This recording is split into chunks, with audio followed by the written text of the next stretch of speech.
যারা গোলামি করেনি তারা দুর্নীতি করা শিখেনি, তারা অসৎ হয়নি। তারা কারা? তাদের একজনের উদাহরণ দেই, যেমন আফগানিস্তান। এরা কোশ্চিনকালেও গোলামি অ্যাকসেপ্টই করেনি, না ব্রিটিশদের, না রাশিয়ার, না আমেরিকার। গোলামি কবুল করেনি। তো গোলামি যখন কবুল করেনি তখন ওরা জন্মগত সততা, আমানতদারিতা, ন্যায়পরায়ণতার উপর প্রতিষ্ঠিত আছে। এই জন্য একজন পাঠানকে যদি আপনি গল্পের ছলেও বলেন, মজাক করেও বলেন যে কাল দুপুরে তোমার বাড়িতে আসবো, এমনি মজাক করে বলেছেন, আর দুপুরবেলা যদি ওর বাড়িতে না যান তাহলে আপনাকে গুলি করে উড়িয়ে দিবে, এরকম অসংখ্য নজির আছে। যে মুসলমান কথা দিয়ে কথা রাখে না, এটা হতে পারে? এটা কল্পনাও করতে পারে না পাঠান। যে জবান দিয়ে জবান রাখলো না, এটা পাঠান কল্পনাও করতে পারে না, কেন কোনোদিন গোলামি করেনি। ও এগুলো চালাকি ধোকাবাজি বুঝে না।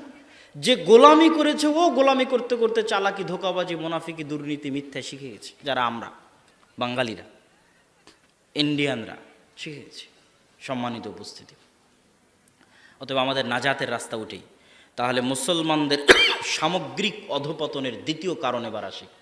মুসলমানদের সামগ্রিক অধপতনের দ্বিতীয় কারণ হচ্ছে শিক্ষা। এক নাম্বার কারণ পার করে দিলাম, সততা, আমানতদারিতা, ন্যায়পরায়ণতা। দ্বিতীয় কারণ হচ্ছে শিক্ষা। শিক্ষা কি? পৃথিবীর একমাত্র শিক্ষিত জাতি ছিল মুসলমানেরা, একমাত্র শিক্ষিত জাতি। যখন কর্ডোভায় কয়েক লক্ষ কলেজ এবং লাইব্রেরি ছিল এবং বিশ্ববিদ্যালয় ছিল। কর্ডোভা হচ্ছে স্পেনের মুসলমানদের রাজধানী। কয়েক লক্ষ লাইব্রেরি এবং বিশ্ববিদ্যালয় ছিল। তখন লন্ডনে মানুষ ভালো মতো টয়লেট পায়খানা করাও জানতো না। কৃষক, অশিক্ষিত, মূর্খ ছিল ইউরোপেরা। ওরা তো ওখান থেকে স্পেনে এসে জ্ঞান অর্জন করে আজকে শিক্ষিত হয়েছে। কিন্তু আল্লাহর কি নিয়ম, আজকে সেই মুসলমানেরাই শিক্ষা থেকে হাজার হাজার মাইল দূরে, লক্ষ কোটি মাইল দূরে। কি দিনী শিক্ষা, কি দুনিয়াবি শিক্ষা, দুটাতি। কি দিনী, কি দুনিয়াবি, দুটাতি। আপনি ইউরোপ আমেরিকায় যান, মুসলমানেরা কি করে দেখেন, মুসলমানদের শিক্ষাগত যোগ্যতা দেখেন।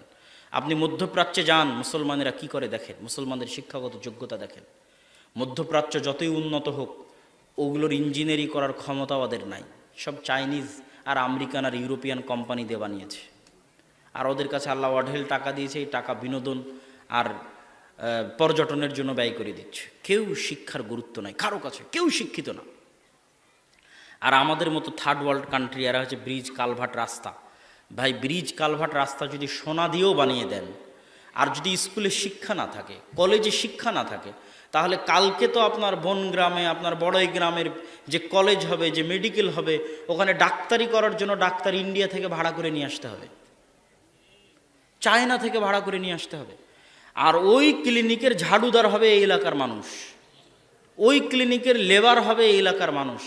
যেটা আমরা সৌদিতে দেখছি, মধ্যপ্রাচ্যে দেখছি যে আমাদের বাংলাদেশি ভাইয়েরা কি করে, বা ইউরোপ আমেরিকায় দেখছি মুসলমানেরা কি করে, সব এই লেভেলের কাজ করে। তাহলে এটা কেন করতে পারছে না? এর চেয়ে উপরে কেন উঠতে পারছে না? শিক্ষা নাই। আর সেই শিক্ষাকে আরো ধ্বংস করা হচ্ছে। আল্লাহর ওয়াস্তে যা ছিল তার চেয়ে আরো ধ্বংস করা হচ্ছে, যেন বাংলাদেশের মানুষ 20 বছর 50 বছর পর যেন আরো গোলাম হয়। যতটুকু স্বাধীন ছিল যেন এতটুকু না থাকে, আরো যেন গোলাম হয়। এই গোলামির রাস্তা আরো সচেতন করা হচ্ছে, আরো সুপ্রশস্ত করা হচ্ছে। আপনি দুনিয়াবি শিক্ষা বাদ দেন, দিনের শিক্ষার কথা আসেন। কয়টা মসজিদ আছে, টাইলস আছে, এসি আছে, মসজিদে দিন শিক্ষার ব্যবস্থা নাই কেন? মসজিদ কমিটির কাছে মসজিদের উন্নয়ন মানে টাইলস আর এসি, দিন শিক্ষার কোনো ব্যবস্থা নাই। তাহলে ওই মসজিদ যদি আপনি স্বর্ণ দিয়ে বানান, আর ওই মসজিদের আশেপাশে সব মদখোর, গাঞ্জাখোর, জুয়াখোরে যদি পরিপূর্ণ হয়ে যায়, তাহলে স্বর্ণের মসজিদ ধুয়ে কি পানি খাবেন? আপনি কর্ডোভার মসজিদ দেখে আসেন। স্পেনের কর্ডোভার মসজিদে 70,000 মানুষ সালাত আদায় করতে পারবে। আমার জীবনের একটা ঐতিহাসিক, আমার কেন, যে কোনো মুসলমান তার জীবনের একটা ঐতিহাসিক ঘটনা হবে যদি সে স্পেনে গিয়ে কর্ডোভার মসজিদে প্রবেশ করে। তার চোখ দিয়ে পানি আসবেই আসবে, যদি ওর অন্তরে জাররা পরিমাণ ঈমান থাকে। এত বিশাল মসজিদ, এক মাথা থেকে আর এক মাথা দেখা যায় না।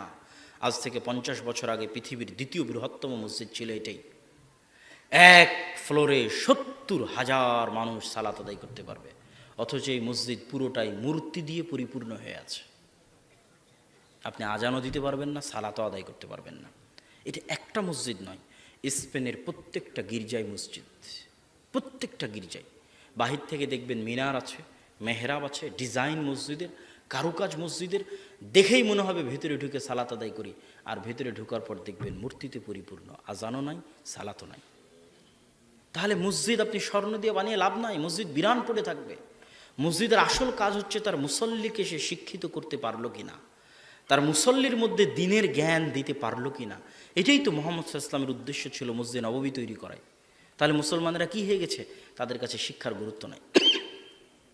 আপনি বলেন কয়টা খ্রিস্টান মিশনারি আর এই যে যারা ট্রান্সজেন্ডার বাংলাদেশে ছড়িয়ে দিচ্ছে, শিক্ষা ব্যবস্থা ধ্বংস করছে, ব্রাকের মতো প্রতিষ্ঠান, আরও এরকম প্রতিষ্ঠান, এরা কয়দিন এরকম জালসা করেছে আমাকে বলেন। খ্রিস্টানেরা কয়দিন জালসা করে তাদের খ্রিস্টান ধর্মের দাওয়াত দিয়েছে, আপনারা কোনোদিন শুনেছেন? আমার সাথে কথা বলেন, কোনোদিন শুনেছেন? তো ওই যে ব্রাক থেকে শুরু করে আরও যারা আমার সিলেবাসে ট্রান্সজেন্ডার ঢুকাচ্ছে, এরা কয়দিন ট্রান্সজেন্ডার ছড়ানোর জন্য এরকম জালসার আয়োজন করেছে? করবে না। কেন? ওরা জানে যে এটা পাগলামি, এগুলো পাগলামি করে টাকা নষ্ট করে লাভ নাই, এই টাকাটা নিয়ে যায় শিক্ষায় লাগাও। বুঝেননি মনে হয় আমার কথা? আর মুসলমানেরা পাগল, এরা পড়ে থাক সারা শীতের সিজন জালসা করুক। একদম ক্লিয়ার কথা, এই কথার মধ্যে কোনো কাটছাট নাই, কোনো লুকোচুপি নাই, যদিও আমিও জালসায় এসেছি। কিন্তু ওরা জানে যে এরা মুসলমানেরা পাগল, এরা সারা শীতকাল জালসার সিজন করুক, আমরা শিক্ষাকে ধ্বংস করে দিই, শিক্ষা ব্যবস্থা নিয়ে কাজ করি, স্কুল বানাই, এদের ছেলে মেয়েদের পড়াই, এদের সিলেবাস পরিবর্তন করি, ওরা যা পারে করুক, যত বড় জালসা পারে করুক, কোনো সমস্যা নাই। জালসা করে কি করবে? এদের ছেলে মেয়েদের এসে আমার স্কুলে পড়বে। কথা মনে হয় বুঝতে পারেননি? ওর ছেলে মেয়েদের এসে আমার ব্রাকেই পড়বে। তাহলে মুসলমানেরা হচ্ছে সম্পূর্ণ একদম ভ্যালুলেস একটা পাগলের মতো তাদের দিন যাপন করতেছে, শিক্ষা থেকে কোটি কোটি মাইল দূরে। কি মুসলমানদের সরকার, কি মুসলমানদের জনগণ, কি মুসলমানদের আলেম ওলামা, কি মুসলমানদের মাদ্রাসা মসজিদ, শিক্ষার গুরুত্ব নেই। কি মধ্যপ্রাচ্য আর কি তৃতীয় বিশ্বের কান্ট্রি। আর আজকের ইউরোপ, আজকের আমেরিকা পৃথিবী শাসন করছে শিক্ষা দিয়ে, জ্ঞান দিয়ে। আপনি ইহুদি পল্লীগুলোতে যায় দেখেন যে ইহুদি পল্লীর কয়টা ইহুদি কি করে, আর কয়টা ইহুদি শিক্ষিত আর কয়টা ইহুদি অশিক্ষিত, আর কয়টা ইহুদি মদ খায়, কয়টা ইহুদি জুয়া খেলে, আর কয়টা ইহুদি free fire, PUBG, video game ওদের ছেলেমেয়েরা খেলে। আমি কখনোই বলছি না যে ইহুদিরা ভালো, এ কথা কখনোই বলছি না, কিন্তু তাদের সাথে আমাদের তুলনা করলে দেখা যাবে যে তারা যেই পরিমাণ পরিশ্রম করছে সেই তুলনায় আমরা অধঃপতনের দিকে এগিয়ে যাচ্ছি। তারা যেই পরিমাণ পরিশ্রম করছে ক্ষমতার জন্য, তারা যেই পরিমাণ পরিশ্রম করছে টিকে থাকার জন্য, আমরা তার বিপরীত রাস্তায় হাঁটতেছি। আর এটাই ইহুদিদের স্ট্র্যাটেজি, যে ওরা চায় গোটা দুনিয়ার মানুষ পাগল হয়ে যাক। ওরা খ্রিস্টানদের পাগল বানিয়ে রেখেছে। খ্রিস্টানরা মদ খায় রাস্তায় পড়ে থাকে। আপনি ইউরোপের রাস্তায় হাঁটলে কতজনকে দেখবেন মদ খায় রাতের বেলা পড়ে আছে, আমি নিজে দেখেছি। কিন্তু ওরা কোনোদিন মদ খাবে না, ও মদের মধ্যে নাই। প্রত্যেকটা বাজারে বাজারে পাবস আছে জুয়া খেলার জন্য। খ্রিস্টানরা এরা জুয়া খেলে মরে যাক, মুসলমানেরা জুয়া খেলে পাগল হয়ে যাক, ওরা জুয়া খেলবে না, ও জুয়া খেলার মধ্যে নাই। এদের সন্তানেরা ভিডিও গেম খেলে, ক্রিকেট নিয়ে, ফুটবল নিয়ে, আর এই যে বিপিএল আর পিএসএল নিয়ে ধ্বংস হয়ে যাক, ওরা এগুলোর মধ্যে নাই। ওরা আছে জ্ঞান, বিজ্ঞান, পড়াশোনা। আর এই জিনিসগুলো একজনকে আপনি যত খাওয়াতে পারবেন তত গোলাম বানাতে পারবেন। গোলাম বানানো সহজ ভাই। আপনাকে আমি নেশাগ্রস্ত করতে পারলে আপনাকে গোলাম বানানো সহজ, আপনাকে অশিক্ষিত করতে পারলে আপনাকে গোলাম বানানো সহজ, আপনাকে video, free fire, PUBG, cricket, ফুটবলের নেশায় মত্ত রাখতে পারলে গোলাম বানানো সহজ। তো গোলাম হতে হতে আপনি গরু ছাগলের মতো হবেন, আর আমি আপনাকে গরু ছাগলের মতো জবাই করব। আপনি কিছুই করতে পারবেন না ভাই। কেননা শিক্ষা এবং জ্ঞান হচ্ছে আমার হাতে আছে। শিক্ষা জ্ঞানের ফজিলত বলতে গিয়ে আমি কোরআন হাদিস অনেক দিতে পারি, অসংখ্য পেশ করতে পারি, কিন্তু আমি তাদের সাথে তুলনামূলক পর্যালোচনা করতেছি এই কারণেই যেন আমরা বুঝতে পারি আরও শক্তভাবে, আরও ভালোভাবে, আরও কঠিনভাবে। তারা করতেছে এই জন্যই করতে হবে এটা নয়, কিন্তু আমার দিনটাই তো শিক্ষার দিন, জ্ঞানের দিন। আল্লাহ সুবহানাহু ওয়া তাআলা তার নিজের নাম কি রেখেছে? আলিম, মানে সকল, সবচেয়ে জ্ঞানী, সবার চেয়ে বড় জ্ঞানী। আল্লাহ বলছে আমি মানুষকে জ্ঞান দিয়েছি সামান্য পরিমাণ। মহাসমুদ্রের মধ্যে সোঁচ ডুবিয়ে তুললে যতটুকু পানি উঠবে, মানুষ সারা পৃথিবীর যত জ্ঞানী বিজ্ঞানী এদের কাছে যত জ্ঞান আছে, আল্লাহর জ্ঞানের তুলনা হচ্ছে এরকম। ওই পানিটুকু হচ্ছে দুনিয়ার মানুষের জ্ঞান, বিশাল মহাসমুদ্র হচ্ছে আল্লাহর জ্ঞান। তো আল্লাহ কি এমনি রব হয়েছে? আল্লাহ জ্ঞানী দেখে আল্লাহ রব হয়েছে। বুঝেননি মনে হয় আমার কথা? মানে আল্লাহ জ্ঞানী দেখেই তো আল্লাহ রব, বুঝতে পারেননি? আল্লাহ ইবাদতের যোগ্য কেন ভাই? আল্লাহর রব, আল্লাহ জ্ঞানী, এই জন্য ইবাদতের যোগ্য। তাহলে যে জ্ঞানী হবে ও আল্লাহর মতো সম্মানী হবে। বুঝেননি মনে হয় আমার কথা? দুনিয়াতেও যে জ্ঞানী হবে ও কার মতো সম্মানিত হবে? আল্লাহর মতো সম্মানিত হবে। আল্লাহ সম্মানিত কেন? জ্ঞানী, মহাজ্ঞানী। এই জন্য তিনি ইবাদতের যোগ্য, এই জন্য তিনি রব। আর আমরা সব জাহেল হয়ে বলছি আমরা আমাদের সব কিছু হয়ে যাবে। জি না, আমার আল্লাহ তো জাহেল নয়, তাহলে আমি কেমনে জাহেল হয়ে বলবো যে আমি আল্লাহর দয়া পাবো, আল্লাহর রহমত পাবো? অসম্ভব। আমার আল্লাহ জ্ঞানী, আমাকেও জ্ঞানী হতে হবে। ওরা ওই জ্ঞানী হচ্ছে, আর আমরা হচ্ছি ওই মদ জুয়া এগুলো নিয়ে ব্যস্ত আছি। মসজিদ কমিটি টাইলস আর এসি নিয়ে ব্যস্ত আছে, আর দেশের সরকার রাস্তাঘাট ব্রিজ নিয়ে ব্যস্ত আছে, আর এইদিকে শিক্ষা ব্যবস্থা ধ্বংস হয়ে যাচ্ছে, জাহেল এবং মূর্খে দেশ পরিপূর্ণ হয়ে যাচ্ছে। আল্লাহ মুসলমানদের রক্ষা করুক, আল্লাহ আমিন। অতএব শিক্ষা নিয়ে কাজ করতে হবে। এই জন্য আমার শ্রদ্ধেয় আঙ্কেল বললেন যে আব্দুল্লাহ উদ্যোগ নিয়েছে আর দাওয়া ইলাল্লাহর মাধ্যমে দেশব্যাপী মসজিদ ভিত্তিক মক্তব শিক্ষা। সব মক্তব আমার মাধ্যমে চলতে হবে এটা না, কিন্তু এই মসজিদ ভিত্তিক দিন শিক্ষার যে গুরুত্ব আছে, এই উদ্যোগটার কারণে আমার আঙ্কেল পর্যন্ত, চাচা পর্যন্ত যে দাওয়াতটা গেছে, এটাই সফলতা। বলেন আলহামদুলিল্লাহ। এরকম আপনারা আজকে এসেছেন, আপনাদের কান পর্যন্ত যদি পৌঁছে, এটাই সফলতা। আপনারা ফিরে গিয়ে আপনাদের মসজিদে দিন শিক্ষার ব্যবস্থা আগে করবেন। বলতে বলতে আমি বলেছি আপনার এসি বিক্রি করে করবেন, আপনার টাইলস বিক্রি করে করবেন, আপনার ফ্যান বিক্রি করে করবেন, আপনার লাইট বিক্রি করে করবেন। তারপরও আগে মসজিদে কি ঠিক রাখবেন? শিক্ষা। কি ঠিক রাখবেন? শিক্ষা। মা এবং বোনদের শিক্ষার ব্যবস্থা করে দিন, মা এবং বোনদের জ্ঞানার্জনের ব্যবস্থা করে দিন। সম্মানিত উপস্থিতি, মুসলমানদের ধ্বংসের তৃতীয় কারণ, আজকের বক্তব্যের শেষ পয়েন্ট। আগের দুটা কারণ কি ছিল? মুসলমানদের ধ্বংসের এক নম্বর কারণ, মুসলমানেরা বানু ইসরাইল হয়ে গেছে। সততা নাই, আমানতদারিতা নাই, ন্যায়পরায়ণতা নাই, ধোকায় পরিপূর্ণ, মিথ্যা মুনাফিকিতে পরিপূর্ণ। দুই, শিক্ষা নাই, সব জাহেল হয়ে গেছে, মূর্খ হয়ে গেছে। কি মধ্যপ্রাচ্য আর কি আমাদের দেশ, আর কি মাদ্রাসা, কি মসজিদ, আর কি দুনিয়াবি শিক্ষা, সব দিকেই মুসলমানেরা পিছিয়ে। তিন নাম্বার, সুদী অর্থনীতি। সুদী অর্থনীতি শুধু মুসলমানদেরকে গোলাম বানানোর জন্য নয়, সুদী অর্থনীতি পৃথিবীর প্রত্যেকটা মানুষকে গোলাম বানানোর জন্য সুদী অর্থনীতি চালু রাখা হয়েছে। আবারও বুঝেন, আমি যদি মায়ানমারের বৌদ্ধদের গোলাম বানাতে চাই, আমি যদি শ্রীলঙ্কার বৌদ্ধদের গোলাম বানাতে চাই, ইন্ডিয়ার হিন্দুদের গোলাম বানাতে চাই, আর বাংলাদেশের মুসলমানদের গোলাম বানাতে চাই, তাহলে পৃথিবীর সব মানুষকে গোলাম বানাতে পারে সুদী অর্থনীতি। এত ভয়ঙ্কর সুদী অর্থনীতি, মানুষের পায়ে গোলামির জিঞ্জির। এই যে আমি ইউরোপ আমেরিকার কত প্রশংসা করলাম না, যে এদের শিক্ষা ব্যবস্থা কত উন্নত, তারপরে এদের হচ্ছে ন্যূনতম ন্যায়পরায়ণতা এদের রাষ্ট্রে আছে, কিন্তু একটা দিয়ে এরা গোলাম বানিয়ে রেখেছে এদের জনগণকে। বুঝেননি মনে হয়? মানে ইউরোপ এবং আমেরিকাও তার জনগণকে পূর্ণ নাগরিক অধিকার দিয়েছে। যাও তোমাকে নাগরিক অধিকার দিয়ে দিলাম, যাও তোমাকে হচ্ছে পূর্ণ শিক্ষা দিয়ে দিলাম, ঠিক আছে। যে দুইটার পয়েন্ট আমাদের আগের আলোচনা ছিল, একটা দেয়নি যেটা দিয়ে ওরা ওদের নিজের জনগণকে গোলাম বানিয়ে রেখেছে। এটা সুদী অর্থনীতি। ইংল্যান্ডের মাটিতে কেউ কেউ সারা জীবন ইনকাম করে একটা বাড়ি কিনতে পারবে না, যতক্ষণ না সরকারের কাছে লোন না নিবে। সুদ নেবে, এটা সুদ নিয়ে গোলাম হ, তারপরে তোকে বাড়ি দেব। সুদের ভিত্তিতে লোন নে, লোন নিয়ে গোলাম হ, দেন তোকে বাড়ি দেব। কেউ শিক্ষা ও জ্ঞান অর্জন করতে পারবে না। এত পরিমাণ জ্ঞানের বিল, যে ওকে আগে লোন নিতে হবে সরকারের কাছ থেকে। তোর ছেলে মেয়ের জন্য লোন নে, লোন নিয়ে ওকে পড়াশোনা করা। গাড়ি কিনবি, গাড়ি কিনতে পারবে না, ওইভাবে সিস্টেম করা আছে, আপনি আপনার ইনকাম দিয়ে গাড়ি কিনতে পারবেন না। লোন নে, লোন নিয়ে গোলাম হ, তারপরে গাড়ি কিন। প্রত্যেকটা ধাপে লোনের সিস্টেম, সুদের সিস্টেম, কর্জের সিস্টেম। সুদ নিবি, গোলাম হবি, লোন নিবি, গোলাম হবি, তারপরে যা ইচ্ছা করবি। কেননা গোলাম বাইন্ডিং হয়ে থাকে গেলেন, আর কিছু বলতে পারবেন না, মুখ দিয়ে না আর কিছু বলতে পারবেন না, কাজে আর কিছু করতে পারবেন, কেননা গোলাম লোন নিয়েছে। পৃথিবীর সব মানুষকে গোলাম বানাতে পারে সুদ।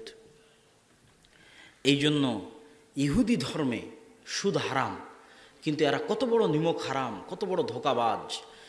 এরা পরস্পরে সুদ নিবে না, কিন্তু সারা পৃথিবীর মানুষের কাছ থেকে এরা সুদি লেনদেন করবে। কত বড় ধোঁকাবাজ। ওদের দিনের মধ্যে আল্লাহ সুদ হারাম করে রেখেছে। ওরা বলবে আমরা ইহুদিতে সুদ নিব না, দিব না, কিন্তু আমরা ইহুদির সাথে ইহুদি যত লেনদেন হবে সুদের মাধ্যমে লেনদেন হবে, যাতে আমরা ওদের গোলাম বানাতে পারি। সম্মানিত উপস্থিতি, আজকে আমরা মুসলমানেরা ব্যক্তি জীবনে গোলাম আছি, রাষ্ট্রীয়ভাবে গোলাম আছি সুদের কারণে। মানে আমার রাষ্ট্র এবং আমার রাষ্ট্রের রাষ্ট্রনেতা একটা গোলাম রাষ্ট্র, মানে বাংলাদেশ একটা গোলাম রাষ্ট্র, আর বাংলাদেশের প্রধানমন্ত্রী একজন গোলাম প্রধানমন্ত্রী। কেন? সুদের কারণে। এটা পৃথিবীর সব মুসলমান দেশ। আফ্রিকার যে কোনো মুসলমান দেশ একটা গোলাম দেশ। পাকিস্তান একটা গোলাম দেশ। পাকিস্তানের প্রধানমন্ত্রী একটা গোলাম প্রধানমন্ত্রী। কেন? সুদের কারণে। ওই যে সুদী অর্থনীতিতে লেনদেন করেছে, লোনের বেড়া জালে আটকে গেছে, ওর আর কিচ্ছু করার ক্ষমতা নাই, গোলাম। তো একটা রাষ্ট্রকে পর্যন্ত গোলাম বানিয়ে দিতে পারে সুদ। এরকম পৃথিবীর প্রত্যেকটা মুসলমান দেশ আর প্রত্যেকটা মুসলমান দেশের প্রধানমন্ত্রী, আমরা যে এত চিল্লাই মুসলমান দেশগুলো কিছু করে না কেন, অমুক করে না তমুক, সবগুলো যে গোলাম, সুদের কারণে গোলাম হয়ে আছে। সম্মানিত উপস্থিতি, বক্তব্য দীর্ঘায়িত করতে চাচ্ছি না। তাহলে ব্যক্তি জীবনে আমি আপনি গোলাম হয়ে আছি সুদের কারণে। দেখেন রাসূল সাল্লাল্লাহু আলাইহি সাল্লাম আপনাদেরকে একটা ছোট্ট মূলনীতি বলে যায়, কর্জে হাসানা নিতেও আল্লাহর নবী অনুৎসাহিত করেছে। বিপদে পড়ে খেতে পাচ্ছ না, মরে যাচ্ছ, অ্যাক্সিডেন্ট করেছো, টাকা নাই, ক্যান্সার হয়েছে, অপারেশন করতে হবে, টাকা নাই, তখন কর্জে হাসানা নাও। কিন্তু কর্জে হাসানা নিয়ে তুমি মোটর সাইকেল কিনবা, এটাও আল্লাহর নবী অনুৎসাহিত করেছে। কর্জে হাসানা নিয়ে এসি কিনবা, খবরদার।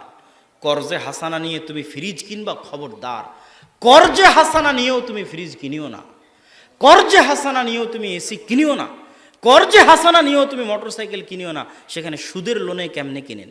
আমি যদি বুঝাতে না পারি, এটা আমার ব্যর্থতা।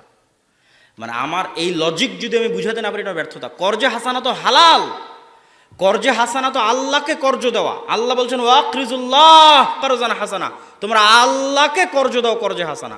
কর্জে হাসানা নেওয়া হালাল, কিন্তু তবুও আল্লাহর নবী কর্জে হাসানা আরাম আয়েশের জন্য নিতে অনুৎসাহিত করেছে। বিপদে পড়ে দিন চলে না, ঘর চলে না, বাড়ি চলে না, সংসার চলে না, মরে যাচ্ছে, তখন কর্জে হাসানা নাও। কর্জে হাসানা নিয়েও তুমি এসি কিনিও না, খবরদার না। ওই কর্জ থেকে হাজার হাজার মাইল দূরে থাকো, ওটা গোলামি। আর সেখানে আমি তার বিপরীতে গিয়ে সুদে এসি নিচ্ছি, সুদে মোটর সাইকেল দিচ্ছি, সুদে বাড়ি বানাচ্ছি, তাহলে আমি, আমার ছেলে মেয়ে গোলাম হবে না তো কারা গোলাম হবে পৃথিবীতে?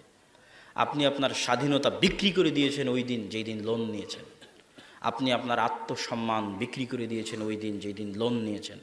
আপনার আত্মমর্যাদা বিক্রি করে দিয়েছেন ওই দিন যেই দিন লোন নিয়েছেন। গোলাম দেশ, গোলাম দায়িত্বশীল, গোলাম জনগণ, গোলাম মুসলমান, 1 টাকাও যদি লোন নিয়ে থাকেন গোলাম হয়ে গেছেন ওই দিন। আত্মমর্যাদা, আত্মসম্মান বিক্রি করে দিয়েছেন। আপনাকে স্বাধীন রাখতে, যেন আপনি হক বলতে পারেন, হক খেতে পারেন, হকের জন্য জীবন দিতে পারেন, এই জন্য আপনাকে স্বাধীন রাখতে আল্লাহ বলেছে খবরদার তোমরা লোন নিও না। আল্লাহর নবী বলেছে লোন নিও না, সুদের মধ্যে যায় না, যেন স্বাধীনভাবে পৃথিবী থেকে বিদায় নিতে পারো, যেন হক বলার সুযোগ আসলে হক বলতে পারো, স্বাধীনভাবে হকের উপর মরতে পারো। কিন্তু মুসলমানেরা সব গোলাম হয়ে গেছে। এখন আপনি বলেন কতজন মুসলমান এই 3টা ক্যাটাগরিতে মুক্ত থাকবে? শিক্ষার ক্যাটাগরিতে কতজন শিক্ষার ক্যাটাগরিতে উঠতে পারবে? কতজন সুদের ক্যাটাগরি, লোনের ক্যাটাগরিতে টিকতে পারবে? কতজন ন্যায়পরায়ণতার ক্যাটাগরিতে টিকতে পারবে? তাহলে এই প্রত্যেকটা ক্যাটাগরিতে আমরা ব্যর্থ, মানে আমরা গোলাম আছি, গোলাম থাকবো। আর এই 3টা ক্যাটাগরি থেকে যেই দিন বের হয়ে আসবো, ইনশাআল্লাহ আমাদের গোলামির জাল বিচ্ছিন্ন হয়ে যাবে। আল্লাহ কবুল করুক, আল্লাহুম্মা আমিন। আমি আমার বক্তব্য দীর্ঘায়িত করতে চাচ্ছি না, অনেক লম্বা আলোচনা করলাম। এই মাদ্রাসার জন্য আপনারা সহযোগিতা করবেন, দান করবেন।